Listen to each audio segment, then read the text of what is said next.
കഴിഞ്ഞ ദിവസം സോഷ്യൽ മീഡിയയിൽ കണ്ട ഒരു കുറിപ്പ് പ്രേക്ഷകരുമായി പങ്കുവയ്ക്കുകയാണ്. ആ കുറിപ്പ് വായിച്ചപ്പോൾ തോന്നി അത് പ്രേക്ഷകരുമായി പങ്കുവയ്ക്കണമെന്ന്. കാരണം അതിൽ പറഞ്ഞിരിക്കുന്ന കാര്യങ്ങളൊക്കെ ശരിയാണെന്ന് തോന്നി. നിങ്ങളും അഭിപ്രായം പറയണം. ഒരു കാലത്തെ ദരിദ്ര കേരളം സമ്പന്ന കേരളമാക്കിയതിൽ ഒരു രാഷ്ട്രീയ പാർട്ടിക്കും ഒരു പങ്കുമില്ല. രാഷ്ട്രീയക്കാർ ഉണ്ടാക്കിയതല്ല ഇന്നത്തെ കേരളം. 1940-55 വരെ കേരളത്തിൽ നല്ല പട്ടിണിയായിരുന്നു. കേരളത്തിലെ 50% ജനങ്ങൾക്ക് 3 നേരം പോയിട്ട് 1 നേരം പോലും വയറ് നിറച്ച് ഭക്ഷണം കഴിക്കാനുള്ള സ്ഥിതി അന്നുണ്ടായിരുന്നില്ല. കഞ്ഞി, ചമ്മന്തി, ഉണക്കമീൻ ചുട്ടത്, ചക്കക്കുരുവും മുരിങ്ങയ്ക്കയും, കപ്പളങ്ങ, കപ്പ, കാച്ചിൽ, ചേന, ചക്കപ്പുഴുക്ക്, കപ്പപ്പുഴുക്ക്, മധുരക്കിഴങ്ങ്, ഉണക്കക്കപ്പ, ഇതൊക്കെയായിരുന്നു അന്നത്തെ പ്രധാന ഭക്ഷണങ്ങൾ. കഞ്ഞി പോലും വയറ് നിറച്ച് കിട്ടില്ലെന്ന് മാത്രമല്ല 3 നേരവും കിട്ടാൻ പ്രയാസമായിരുന്നു. കല്യാണ വീടുകളിൽ വിശക്കുന്നവരുടെ തള്ളിക്കയറ്റം നിയന്ത്രിക്കാൻ വളരെ പാടുപെടുമായിരുന്നു. എന്തിനേറെ ചേമ്പിൻ തണ്ടും വാഴപ്പിണ്ടിയും വാഴക്കന്നും വരെ വിശപ്പിന് തിന്നിരുന്ന ഒരു കാലമായിരുന്നു അത്. 1950 ശേഷം കേരളീയർ കേരളത്തിൽ നിന്ന് പുറത്തേക്ക് പോയി തുടങ്ങി.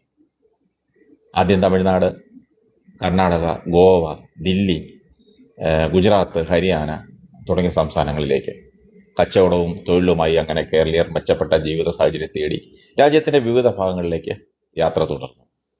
3-4 ദിവസം യാത്ര ചെയ്തൊക്കെ നഴ്സുമാരും അധ്യാപകരും രാജ്യത്തിന്റെ വിവിധ ഭാഗങ്ങളിൽ ജോലിക്ക് പോയി തുടങ്ങി. ഈ പലായനം കേരളീയരുടെ പട്ടിണിക്കും തൊഴിലില്ലായ്മയ്ക്കും ജീവിത നിലവാരത്തിനും കുറച്ചൊക്കെ ആശ്വാസമായി. കുറെ പേര് ബർമ, മലേഷ്യ, കൊളംബോ, സിംഗപ്പൂരിലുമൊക്കെ തൊഴിലന്വേഷിച്ചു പോയി.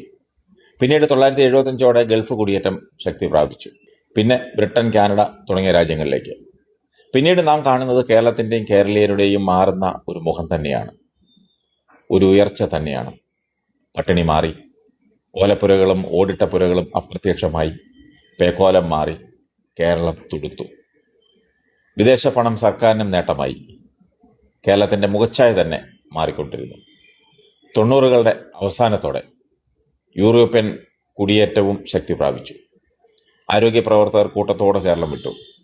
ഓരോ വീടുകളിലും അതിൻ്റെതായ മാറ്റങ്ങൾ പ്രകടമായി. അതുവഴി ഓരോ മനുഷ്യരിലും നാട്ടിലും ഉയർച്ചയുണ്ടായി. ഒരു കാലത്ത് മദ്രാസി എന്ന വിളി കേൾക്കാത്ത പ്രവാസി ഉണ്ടായിരുന്നില്ല. ഓരോ മലയാളിയും നാട് വിട്ട് തെണ്ടിത്തിരിഞ്ഞ് കഷ്ടപ്പെട്ട് വിയർപ്പൊഴുക്കി പടുത്തുയർത്തിയതാണ് ഇന്നത്തെ കേരളം. ഒരു സംശയവും വേണ്ട. നല്ല നാളെ എന്ന് പറഞ്ഞ് ഒരു രാഷ്ട്രീയ തൊഴിലാളിയും തളികയിൽ വെച്ച് നമുക്ക് തന്നതല്ല ഇന്നത്തെ കേരളം. നമ്മൾ സല്യൂട്ട് ചെയ്യേണ്ടത് നമ്മളെ തന്നെയാണ്. നമ്മുടെ കഷ്ടപ്പാടിൻ്റെയും ത്യാഗത്തിൻ്റെയും ഫലം ഇന്നത്തെ നമ്മുടെ കേരളം. 100% സത്യമായ വസ്തുത.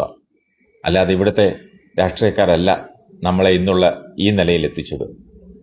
അവർ നമ്മളെ ജാതിയുടെയും മതത്തിൻ്റെയും നിറത്തിൻ്റെയും പേരിൽ തമ്മിലടിപ്പിച്ചും എന്തിലും എല്ലാത്തിലും അഴിമതി ചെയ്തും കൊള്ളയടിച്ചിട്ടേ ഉള്ളൂ.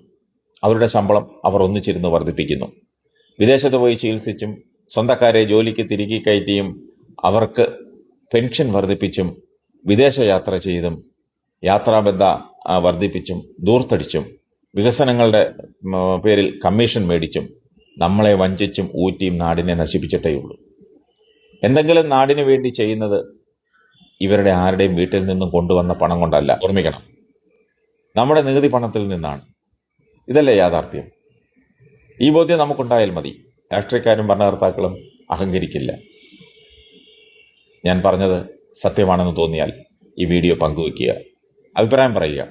രാഷ്ട്രീയക്കാരുടെ മൂട് താങ്ങികൾ എന്നെ പൊങ്കാലിടുമായിരിക്കും. സത്യങ്ങൾ തുറന്നു പറഞ്ഞാൽ തെറിക്കുന്ന മൂക്കാണെങ്കിൽ അങ്ങ് തെറിക്കട്ടെ. അപ്പോൾ നിങ്ങളുടെ അഭിപ്രായം കമന്റ് ബോക്സിൽ രേഖപ്പെടുത്തുമല്ലോ.